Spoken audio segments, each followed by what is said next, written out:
Episode 27, Deuce Pesic, continued. Hey, this is John Lee Dumas of EO Fire, and you're listening to Men of Abundance with Wally Carmichael. You must be prepared to ignite. Welcome to Men of Abundance, the podcast for those looking to level up their lives by hanging out with some of the greatest leaders and established professionals in our community, living a life of integrity, honor, and the abundance mentality. Prepare to pay it forward with your host, former Army medic turned lifestyle entrepreneur, Wally Carmichael. Aloha and welcome back, Men of Abundance. We are back for round 2 with Deuce, and we are going to start off right where we left off in episode 26. This is where we're going to find out what exactly is Friends, F-R-E-N-D-S, and where is Deuce going with it? What is his plans? This amazing project that Deuce has put together is certainly going to change the way we look at housing, but it's also going to change the way we look at emergency relief.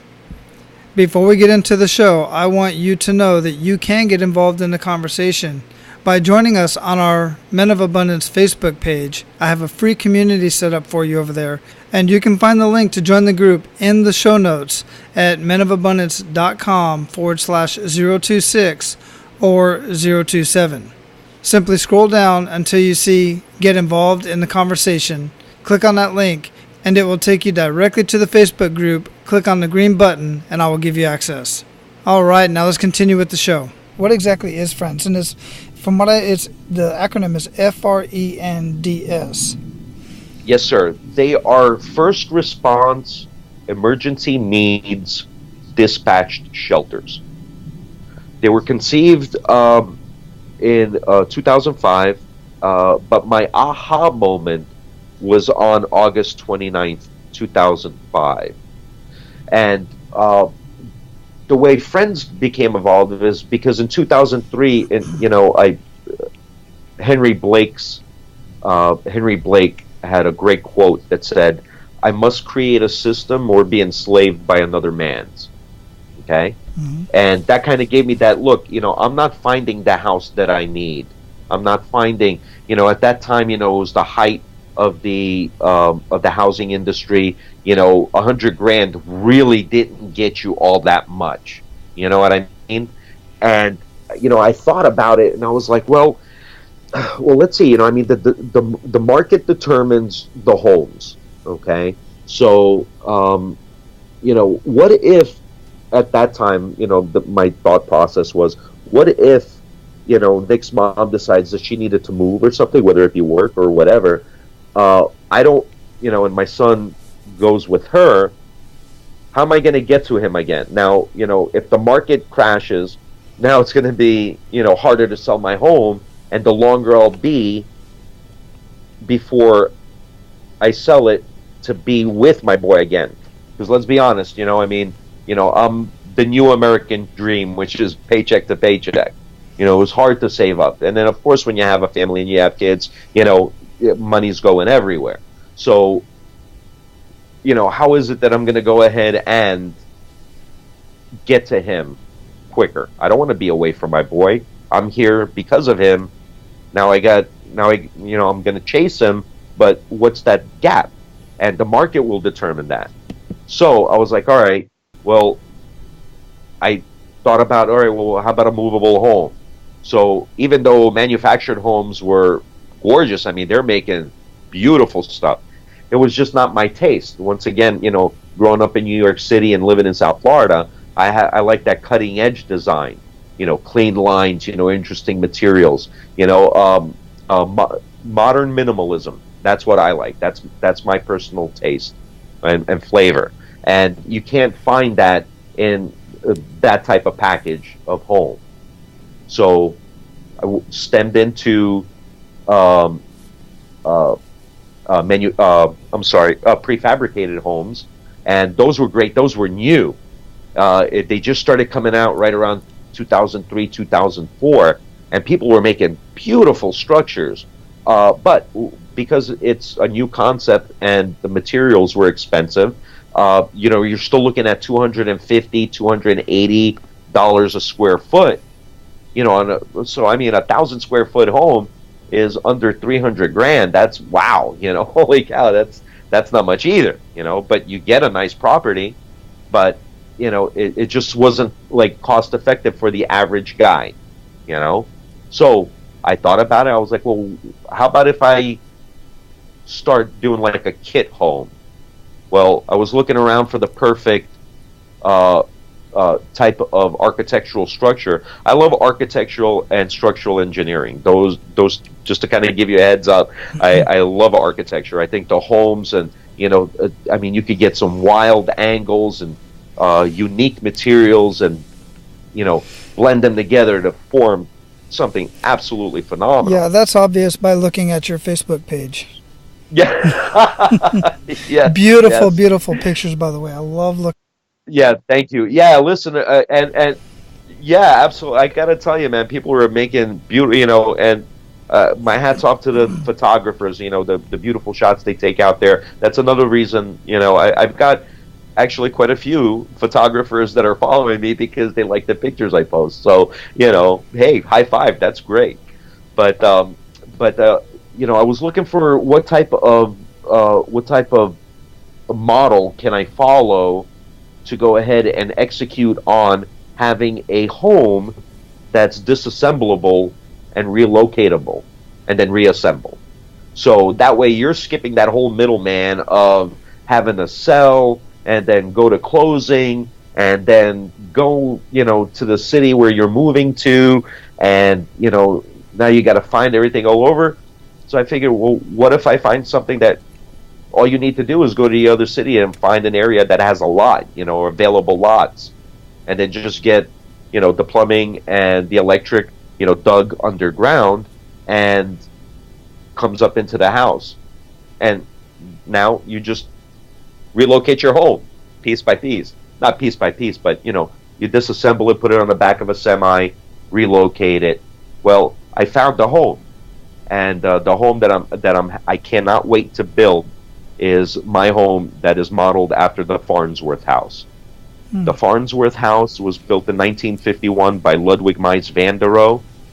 Steel pier construction. The home, it's 8 piers, 4 and 4.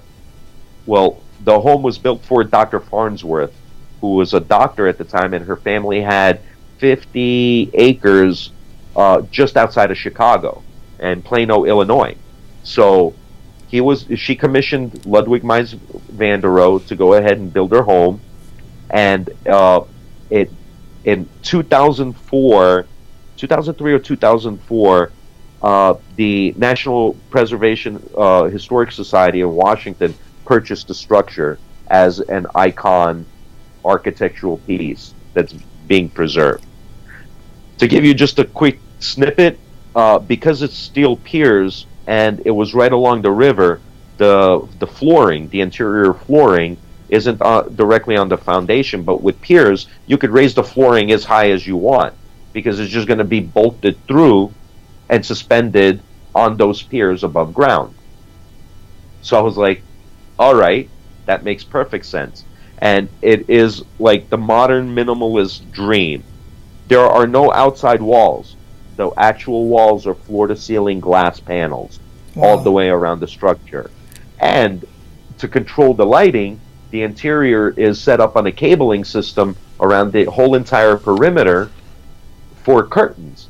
So you can go ahead and, throughout the course of the day, find out what your best lighting is and constantly be bringing the outside in all you want, or close off an area and, you know, get sunlight coming in from the west and, you know, it hits your kitchen or, you know, whatever, you know, so it, you know, you could play with it. You know, you're not obstructed by a wall. You know, the outside is right there and you could see what's happening all around you. And I said, you know what, this was it. Now the home is, and I'll get to friends in just a moment, but the home has one central location where the electric and the plumbing come from underground into the home. So I thought, well, that's perfect, because now what I can do is I could set up and this is what I did. I made like 5 different floor plans using the same principle, just different square footages. And what I wound up doing is the central core of the home is equidistant from the piers on all models. And the reason I did that was, if in the future I want to, let's say an investor wants to go and get 20 acres with me somewhere, and we set up a little community, okay, of these type homes.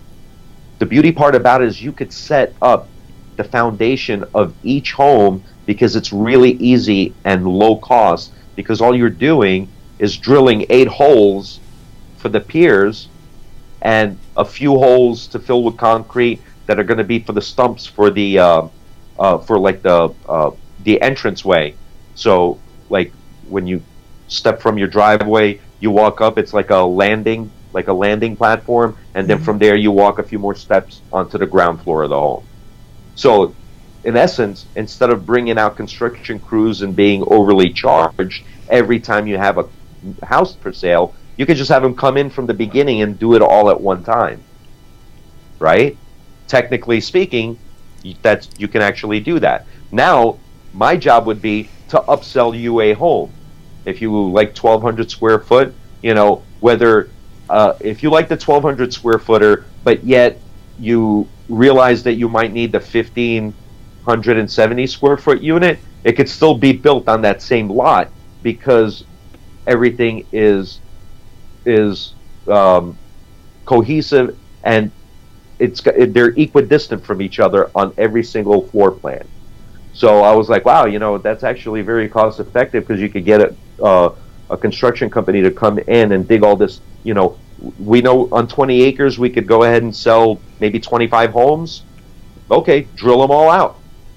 Drill them all out in one shot, so you would save the expense down the road.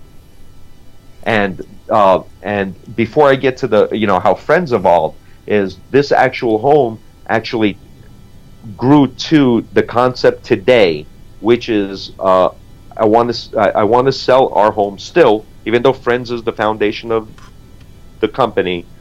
There's going to be home sales, and I want to set it up to where we're a design, plan, and build facility. Meaning, you come in as a home buyer, you pick the colors of the floors that you want, you pick the cabinet colors, you pick the colors in the bathrooms, how you want the walls to look, and so forth. And we cater to that, and then we put it together in a 8 to 10 week period, and then we ship the home out to you.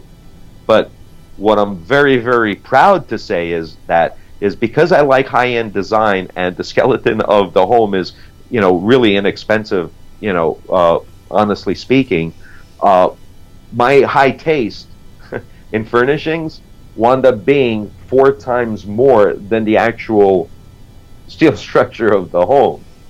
So what I did is I taught myself. I'm proud to say that I'm self-taught. I don't owe anybody any money or anything. This was all out of pocket, and I read a lot to learn. But it opened up the market. Now, instead of just house sales, now I can do home improvement stuff, because I make concrete countertops. I do backsplashes. I create vessel sinks. So all that stuff, could be tailored to how you want it to look. That's gonna hope now that happened, and the actual home project wound up opening up, working with the same materials. I wound up creating business cards and concrete pocket pens. So, all working with polymer resins and concrete. Now that's catered to the, business gifts and ideas market.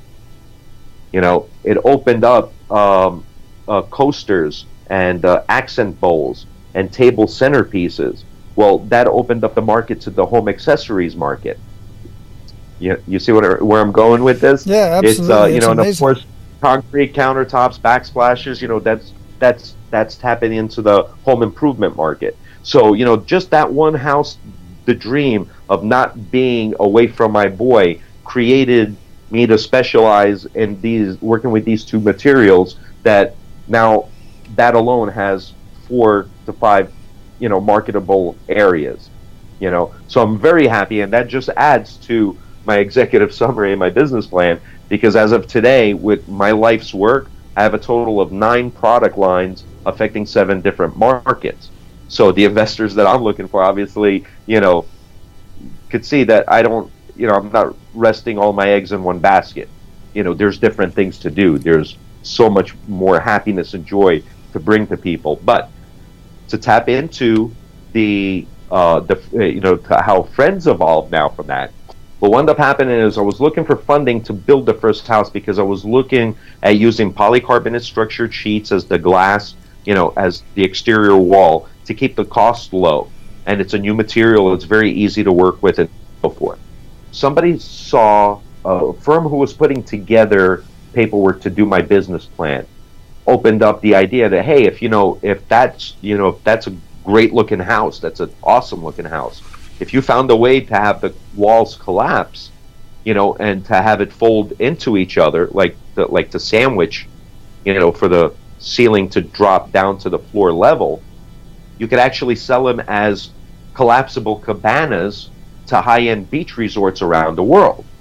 Who wouldn't want to be in a all-glass cabana sipping on a margarita on the sand, with like 10, 15 other of their closest friends, because it's, used for like public recreation, right? And the idea behind it was for them to be like a midpoint on these beaches, to, between the beach and the actual resort, you have a place where you could stop, and like one structure could be like just a shower, then another structure could be a cabana, another could be a bar, things of that nature. And the idea was that at the end of the night, people tuck things away or take them out of there, and then just kind of press a couple of buttons and have motors drop the roof down to the floor level. That way, in case there's any hurricanes or storms coming through, you could go ahead and shut down, and the storm will blow over them, because there aren't any walls to be knocked down. Right. They would just be covered with sand. Well, I was drawing how the walls would collapse on my desk in my studio apartment while the TV was on, and as I was drawing different ways that the structure would fold into itself, August 29th, Hurricane Katrina is pounding New Orleans. And that was my aha moment. I was looking at the floor plans, I was looking at the news, and it just hit me. I'm like, you know what? We can do this retail stuff here later, like down the road. But the premise, the first and foremost function these units are going to be is for humanitarian use right there. Because just 7 months prior, the tsunami hit Bangladesh in India, that December 24th on Christmas Eve in 2004, where 284,000 people died. Well, that was like the beginning of my, like what's going on in the world. How is it that 300,000 people can die in a storm? I don't understand that. Those numbers just do not jive with me whatsoever. And then in talking with, not doing like a case study or not, purposely go ahead and question different doctors and nurses for their opinions, no surveys or anything like that, but just talking to doctors and nurses, the idea was that no, 300,000 people cannot die all at one time during a situation like that.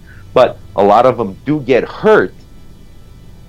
You have, they become septic, bacteria sets in, and at that point they really literally only have hours to live unless they get the proper medication.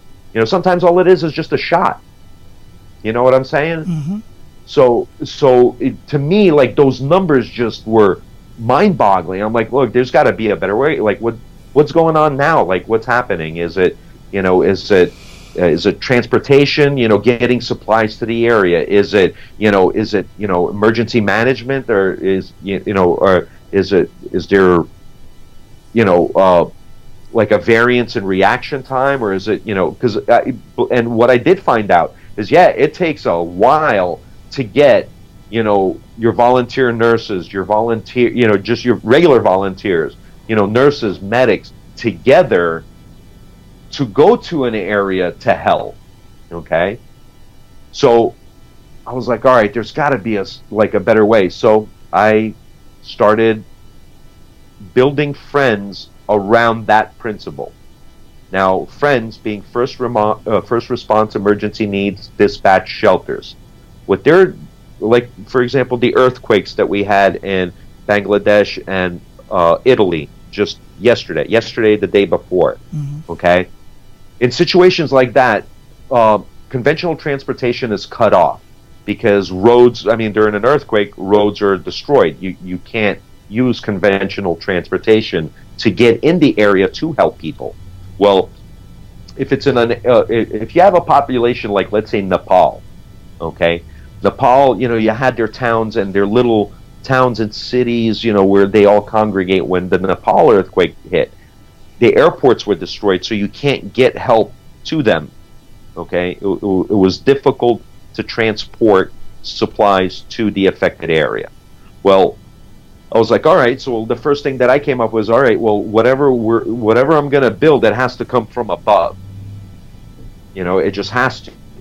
That's the fastest way you can get to those folks.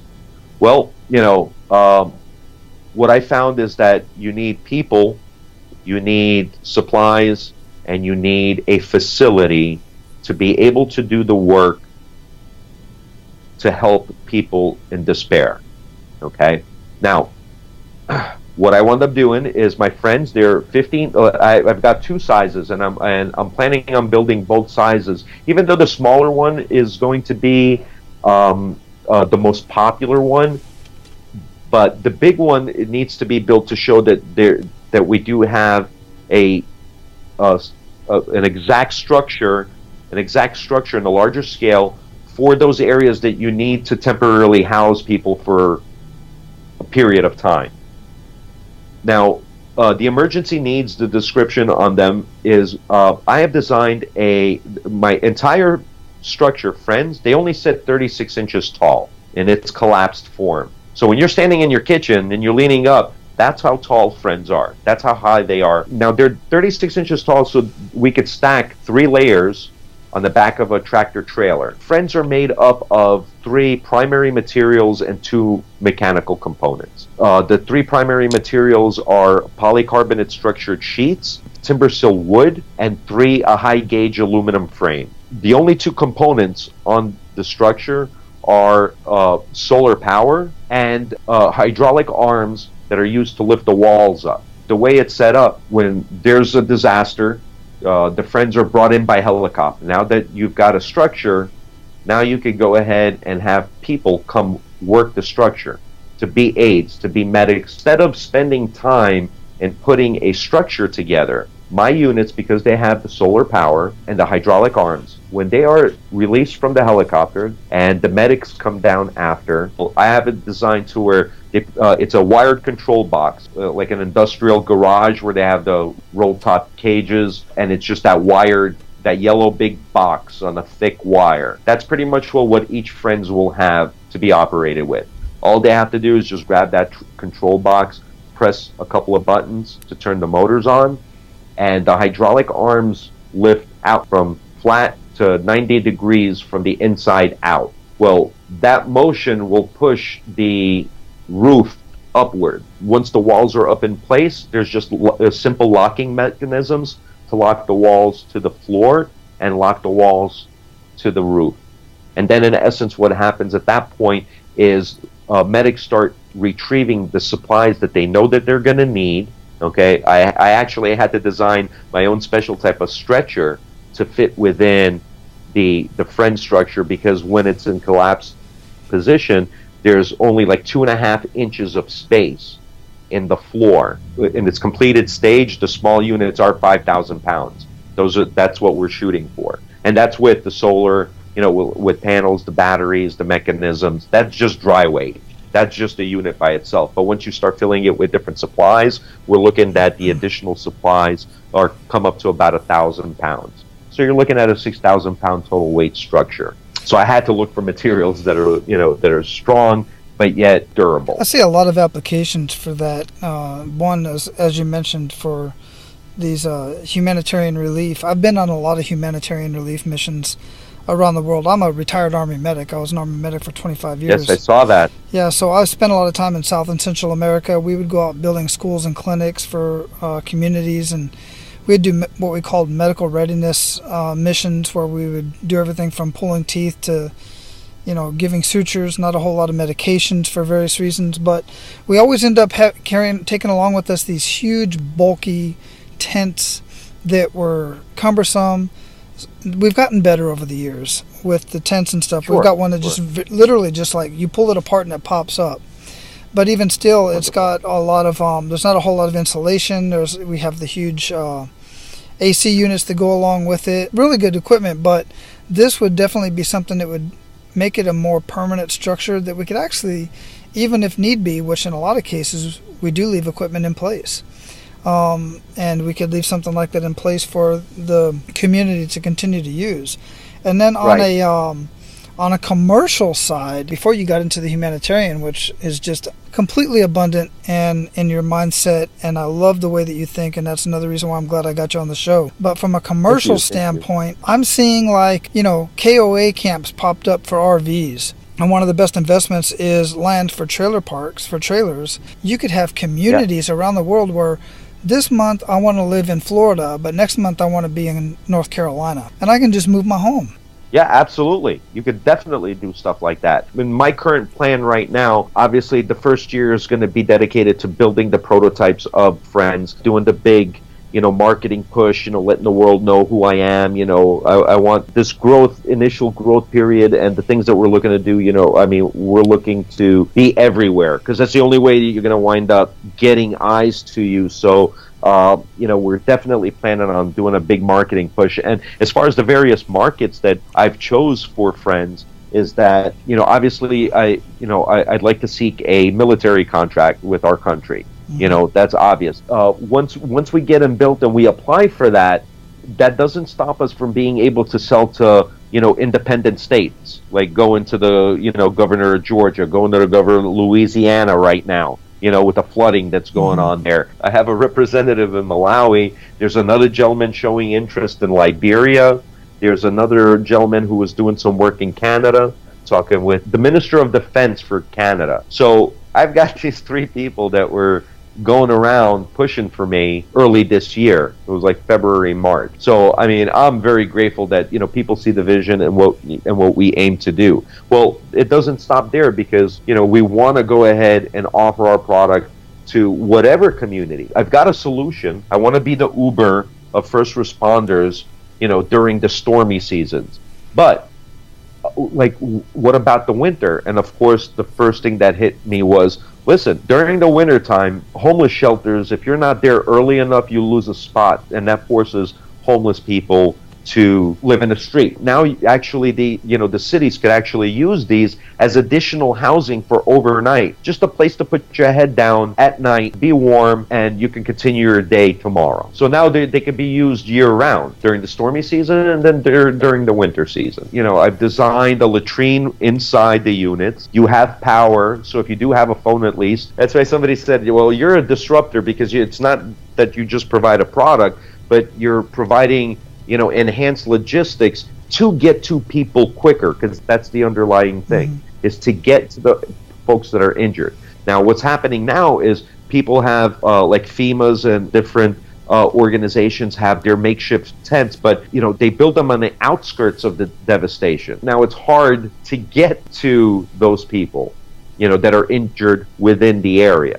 Well, Friends are designed to be brought into the area. You're eliminating that whole walk, that whole hike. You're setting up within the devastated area where there are people around. That is the big key of Friends, is we're saving time. We're getting to you quicker than conventional method. The thing is that there's still nobody that does what I do, which is getting there, getting in there. A lot of times volunteers do not go out is because you can't perform the duties that you need to do to save someone under a blue tarp.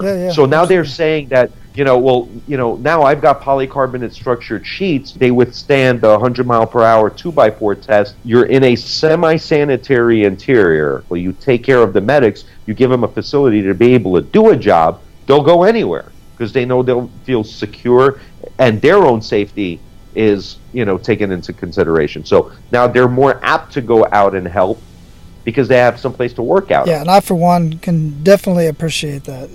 Absolutely. I did see on the flow notes about mentioning any books to read. If I could share that. Yeah, absolutely. Yeah. I've heard you in the previous show that you just did with Eli. What 2 books would you read? The 2 books that I would recommend people read are Jab, Jab, Jab, Right Hook, Gary V. The other book, I have to tell you, somebody I want to recognize. There's a fellow humanitarian that I met through Facebook. We became friends. Realized we're very much alike. He's a freelance writer. He's from Iceland, and he lives in Portugal now. And he has an interesting life story himself. But his interesting life story led him to write his own book. Before I read his book, I read some articles that he wrote. This gentleman, his name is Egzus Belial. He is the author of the book, We Are the Creators. The thing is that, he's a luxury lifestyle coach. And his big thing is mindset, very much to self-awareness. But it's the mindset, everything from, changing your thoughts and behaviors about like education or diet or handling finances. I have to say, he's become my favorite writer. I will have those books in the show notes as well. How can we get a hold of your friend's book? If you go to Egzus, that's EGZEUS, Egzus.com. Perfect. I'll have that link in the show notes as well. Yeah, that way you can just click on it and go directly there. It definitely sounds like a book I want to get a hold of for sure. So we're going to close this up here, and before we do, I would like to for you to leave us with a real quick parting piece of guidance in any way that we can reach you or stay in touch with the project, and anyway, if anybody wants to reach out and help in any way. Oh, fantastic! Yeah. Well, the only account that I use, my personal name, Deuce Pesic. That's DEUCE, and last name is Pesic. P as in Peter, E S as in Sam, IC. That's on my on Facebook. You feel free to follow me there. I'm on ND Pesic Group on Twitter. I'm on ND Pesic Group on Facebook, where you'll see some of my previous work. I'm on ND Pesic Group on Instagram, and I'm also I have a channel on YouTube. It's ND Pesic Group. Perfect, and I'll have all of that linked up in the show notes. That'll be at menofabundance.com/026. There will be timestamps to various conversations that we just had over the last conversation in this episode, and all of the links that he mentioned, as well as the links that Deuce mentioned about all of his friends that he's grateful for that have various things going on as well. We want to pay it forward to them as well. And that way it'll be easier because most people that listen to the podcast are driving, can't write stuff down, so I provide all of that in the show notes for you. Oh, absolutely. That's fantastic. Thank you. My pleasure. Deuce, this has been one heck of a conversation. I just let you run with it because I just love hearing your story, and I love hearing your passion about all the stuff that you have going on. I'm truly, truly amazed. It's really good stuff. I definitely look forward to having you back on later on when you get everything up and running, and I'm really excited about that. Awesome. And Wally, I was thinking about this today. I was like, this gentleman doesn't know me, but he could obviously see the vision. I said, I talked over with Pete earlier, and I said, listen, I think, when we do the grand unveiling party of the Friends Project, I think we want to go ahead and bring you out to be part of the celebration. Man, so I would be honored. I would be just very happy if you came to that. That would mean very much to me. Awesome. I look forward to it, man.